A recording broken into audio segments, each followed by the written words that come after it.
naturels sera le vecteur du développement humain pour un avenir continental plus radieux. Mon pays est prêt à relever ce défi avec une ambition renouvelée de faire de son secteur minier le levier du développement socio-économique de l'Afrique entière. Le gouverneur de la ville-province de Kinshasa, Daniel Bumba Lubaki, appelle la population quinoise à la vigilance. Suivez cela en images et commentaires. D'abord, je demande aux Quinoises et Quinoises, tout en gardant une pensée pieuse de nos frères et sœurs de l'Est en général et de Goma en particulier, de ne pas lâcher face à l'intox, de ne pas suivre tout ce qui s'écrit sur les réseaux sociaux.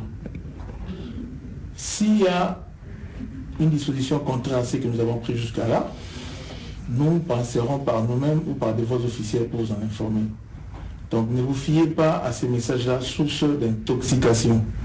Donc comme nous savons qu'aujourd'hui, nous observons seulement la mesure que j'avais prise précédemment de suspendre toute manifestation publique. Mais je demande à ce que demain, que tout le monde puisse vaquer librement à ses occupations. La ville sera ouverte, je demande aux écoles d'ouvrir. Les parents, accompagnez vos enfants à l'école, les hôpitaux, les commerces, les entreprises et l'administration. Toutes les dispositions ont été prises pour qu'il y ait sécurité et sérénité.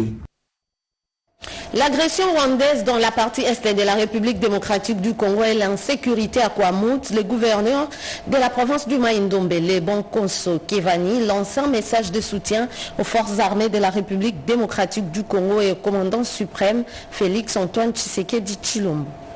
En ce moment où les compatriotes à l'est de notre pays sont victimes de la barbarie meurtrière causant mort et déplacement massif de populations par le Rwanda et ses supplétifs du M23, les filles et les fils de Mai-Ndombe, joignant leur voix à la mienne, tous comme un seul homme, apportons notre soutien indéfectible aux FARDC et leur commandant suprême, le président de la République, chef de l'État, face à cette guerre injuste et injustifiable qui n'a qu'un seul but, le pillage de nos ressources naturelles. Vaillant FARDC, notre cause étant juste, la victoire est certaine et le peuple de Mai-Ndombe est de cœur avec vous, ainsi que toute la population patriote victime des actes génocidaires du Rwanda. Nous invitons le Conseil de sécurité des Nations Unies à quitter la phase de constat et à passer à celle de l'action. Le vice-gouverneur de la province du Sud Kivu, lui, Jean-Jacques Elakano, a encouragé les jeunes des Baraka à rejoindre les forces armées de la République démocratique du Congo. Le temps s'est arrêté à Baraka, l'une des nouvelles villes de la province du Sud Kivu, ce dimanche 2 février 2025, lors de l'arrivée du député national et vice-gouverneur de la province, Maître Jean-Jacques Elakano. Arrivé après un périple dans les villages circlombant la route nationale numéro 5, le leader de Fizi a été accueilli chaleureusement par une foule immense composée des autorités locales, des habitants du millier, des Maïmaï et des Wazalendo. Accompagné de cette foule en liesse, il a parcouru à pied la distance depuis le pont Mwemezi jusqu'au centre de Baraka où s'est tenu un grand meeting. Surnommé Djogo Ladjidji, il a délivré un message clair. L'appui indéfectible aux forces armées de la République démocratique du Congo, la sensibilisation des jeunes à rejoindre l'armée pour défendre la patrie, l'appel aux Wazalendo et Maïmaï à combattre aux côtés des forces nationales et à chasser le M23 et ses alliés sur le sol congolais. J'ai été envoyé par son Excellence Monsieur le gouverneur de la province avec la bénédiction de la haute hiérarchie pour venir apporter un message clair à la population. Que nous devons faire la résistance. Ce territoire, le territoire de Fizi, se trouve être le bastion de Wazalendo. Toutes les guerres n'ont pas réussi à traverser ce territoire. Et donc ici, il y a des vaillants, des réserves capables d'aider la République et la province.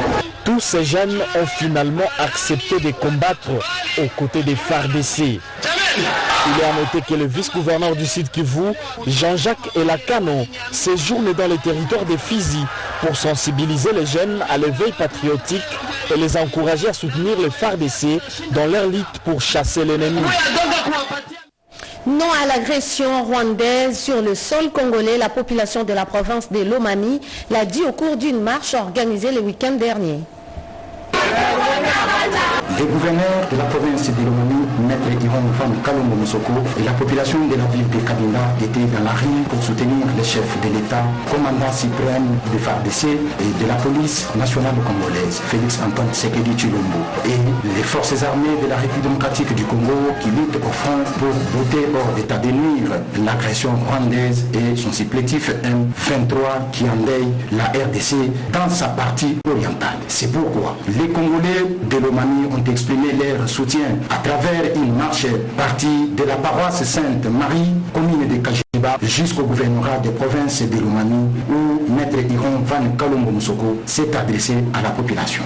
C'est pour cela que nous avons voulu aujourd'hui dire non à la balkanisation de la République démocratique du Congo. Dire non à cette agression injuste.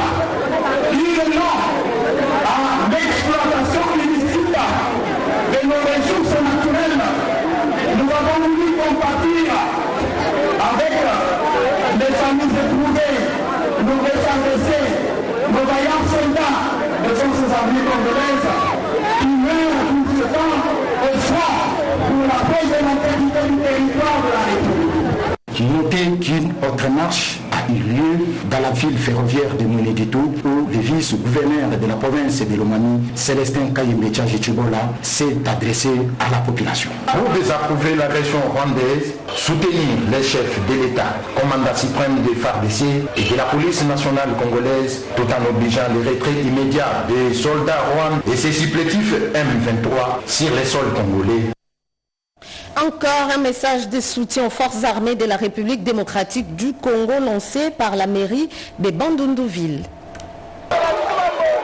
La RDC est un et indivisible. Suite aux actes de barbarie des ennemis de la paix dans notre pays, les couleurs ont réagi par l'entremise de la mairie de la ville de Bandundu qui a organisé une marche de soutien aux FARDC ce samedi 1er février 2025. Pour exprimer leur solidarité envers les compatriotes se trouvant dans la zone de combat, la population de Bandundu et ses environs, notons que cette dernière a observé une journée sans activité, pas de vente au marché central, bureau des services de l'État fermés, ainsi que les établissements scolaires publics. Le maire de la ville, le pasteur Moïse Monchengo, a lancé un message fort à la population congolaise en général, en exprimant son soutien total aux FARDC et au chef de l'État Félix Antoine Tshisekedi Tshilombo, magistrat suprême des forces armées de la République.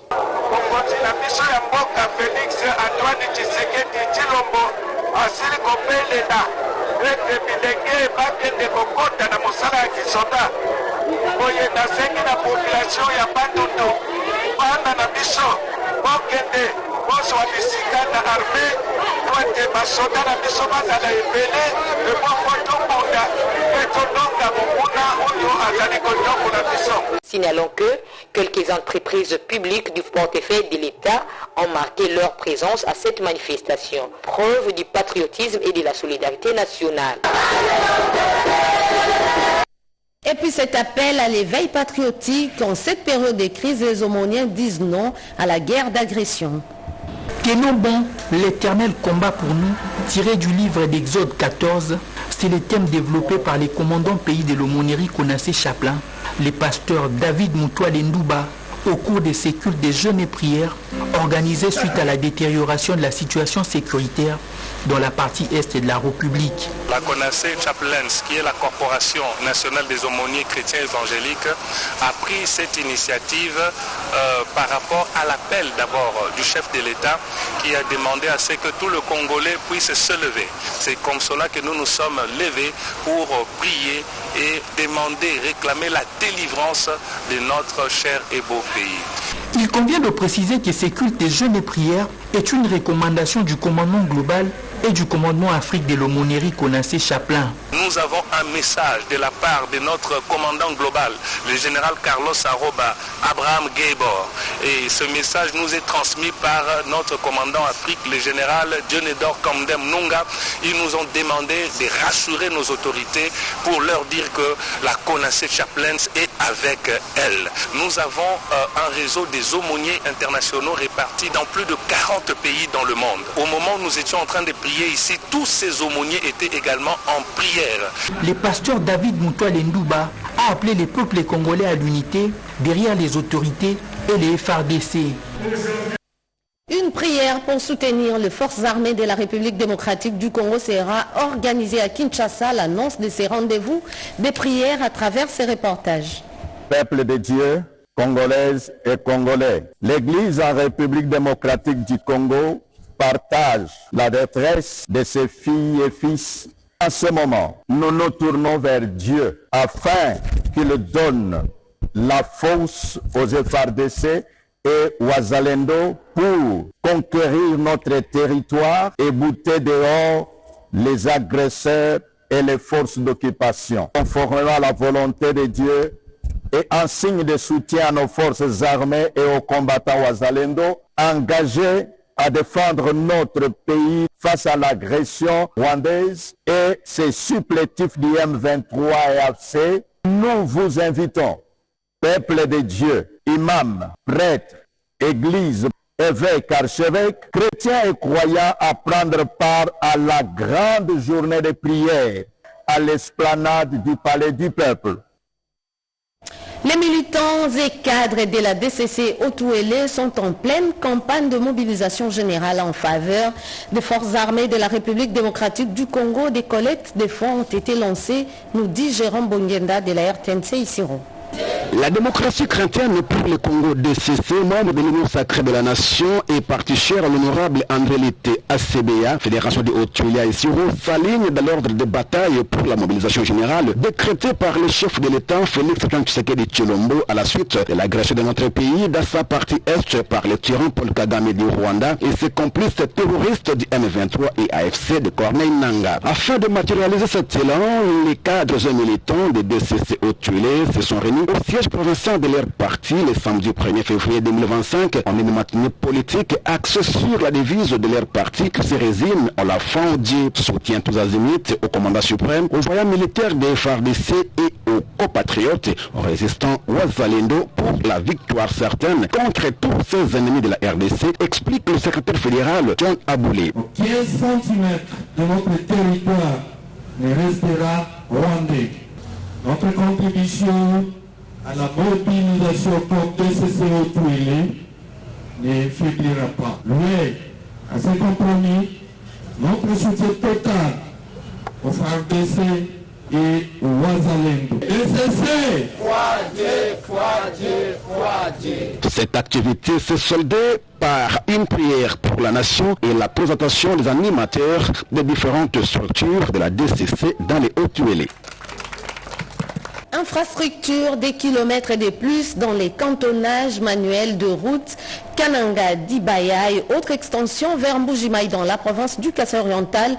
Le président de l'ONG Fojeka, Jenny Kandé, a procédé au renforcement des équipements des cantonnages manuels, nous dit Cédric Enina à travers ses commentaires. Des villages complètement reliés, les travaux avancent normalement bien. D'une manière générale, ces travaux réalisés par la force du génie congolais pour l'avenir, avec les financements de la Fondation chrétienne Barnabé Mouakadi, s'inscrivent dans le cadre du programme de développement local des 145 territoires, vision du chef de l'État Félix Antoine Tshisekedi. L'objectif est de favoriser la connectivité des territoires et créer les emplois au profit des jeunes. La route Kananga-Kabeaka-Mwanga via Dibaya, par cantonnage manuel, est une réalité. C'est ce qui explique l'inspection menée par Jenny Kandé, numéro 1 de la FOGECA, pour se rendre compte de l'avancement des travaux sur place. L'objectif était également de renforcer les cantonniers en équipement, notamment bêches, râteaux, bottes en caoutchouc et autres casques.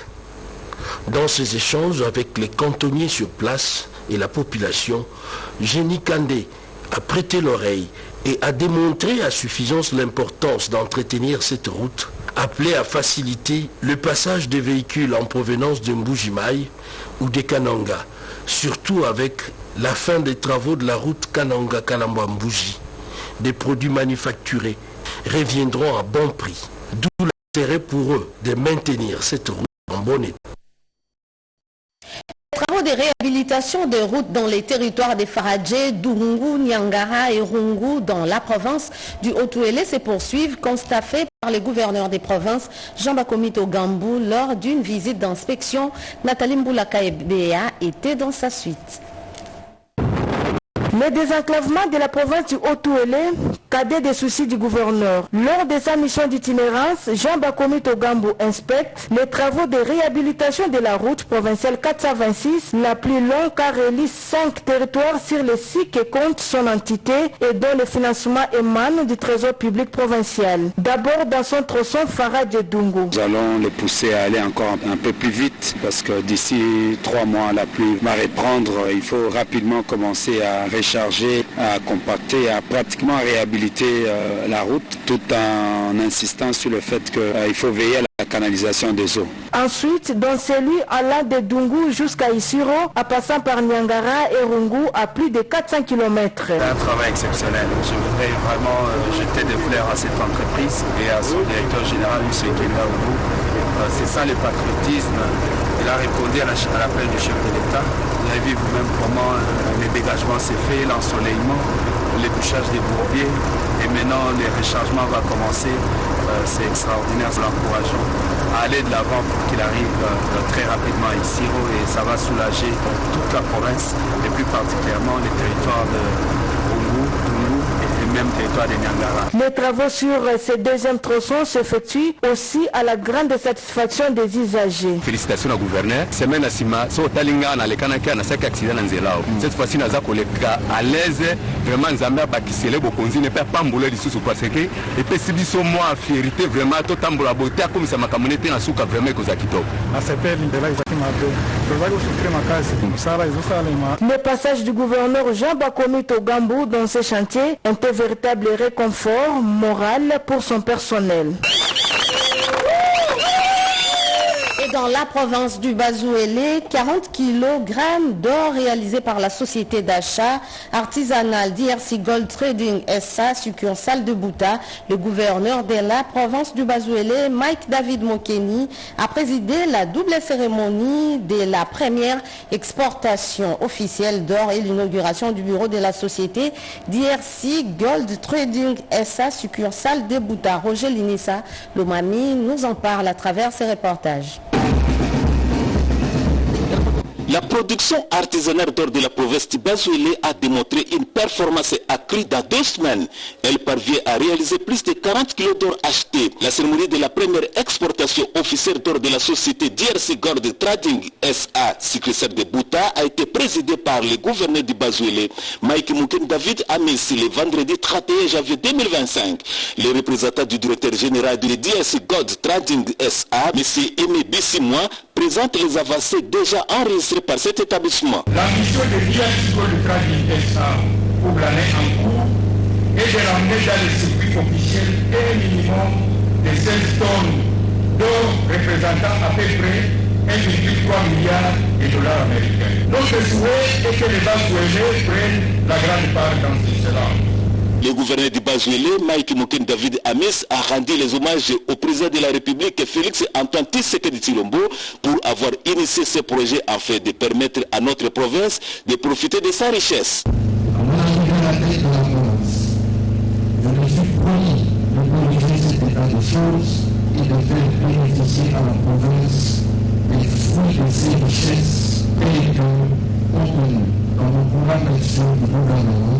Dans son pilier 2, diversification de l'économie, accélération de la croissance et promotion de l'emploi.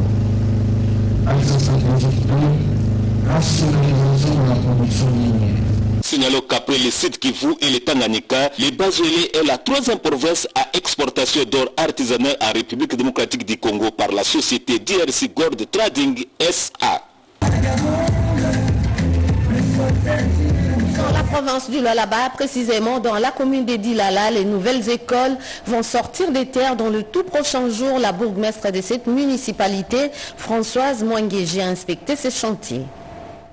Déterminé à accompagner le président de la République et chef de l'État, Félix-Antoine Tshisekedi Tshilombo, sur sa vision de l'éducation primaire gratuite pour tous, le bourgmestre de la commune de Dilala, sous le leadership de la gouverneure Fifi Masuka Saini, les ménages tiennent effort dans la viabilisation des infrastructures scolaires adéquates. Après avoir lancé les travaux de construction des sites classes, les bureaux administratifs et les installations sanitaires, Françoise Mouangéji est revenu sur le chantier de l'école primaire Kawaya 2 en vue de palper l'évolution des travaux. Ces derniers se poursuivent sans désemparer, a annoncé le chef du chantier après avoir fourni des explications claires sur l'avancement des travaux.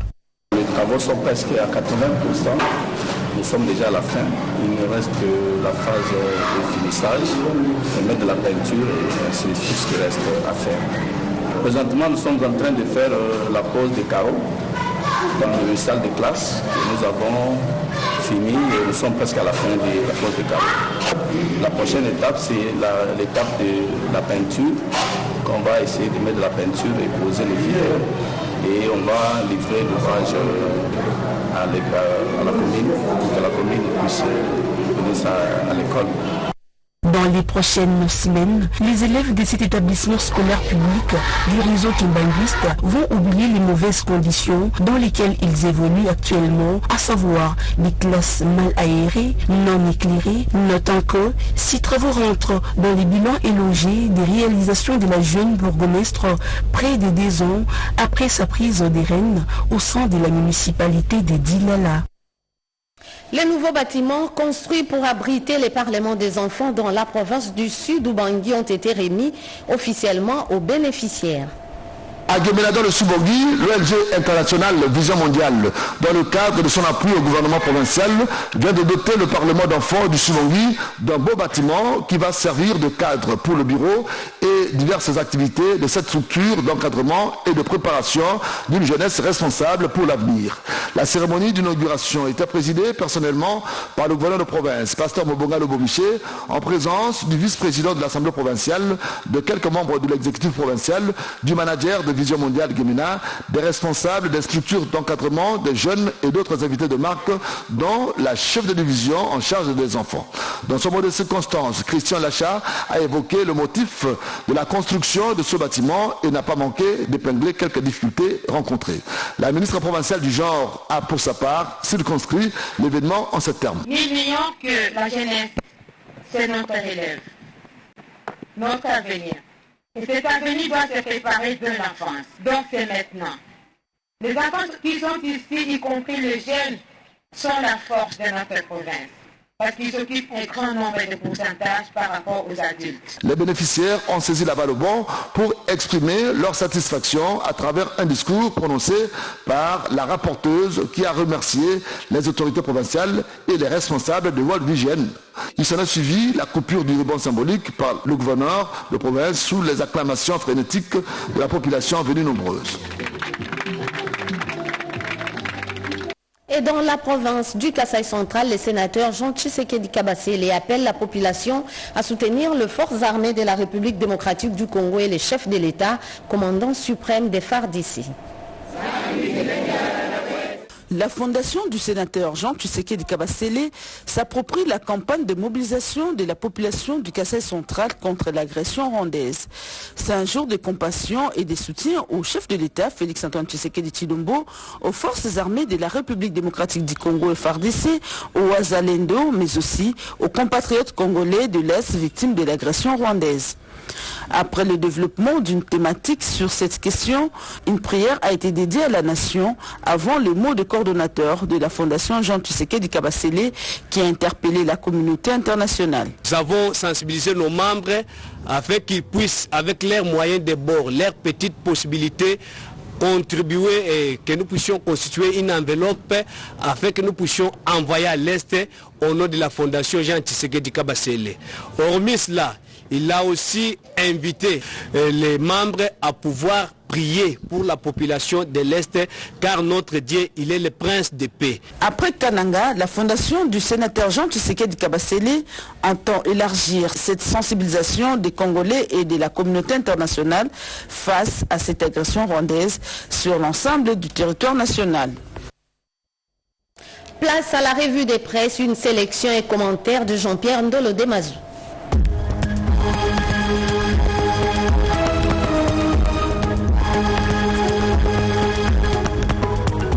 Bienvenue mesdames, messieurs à cette revue de presse. Les morgues débordées face à l'ampleur du carnage. Goma, un bilan provisoire effroyable de 773 morts et 2880 blessés. Titre info 27.cd. Goma à genoux, mais debout dans la dignité, sous des bombardements et assauts meurtriers des forces armées rwandaises, la capitale du Nord Kivu endure l'une des pires tragédies de son histoire. En 4 jours de carnage, 773 vies ont été fauchées et près de 3000 blessés luttent pour leur survie dans des hôpitaux débordés. De plus, ce bilan n'est que provisoire, selon le ministre de la Santé publique, Roger Samuel Kamba, qui est intervenu lors d'un briefing spécial en direct sur la RTNC aux côtés de Patrick Mouyaya, ministre de la Communication et des Médias et porte-parole du gouvernement.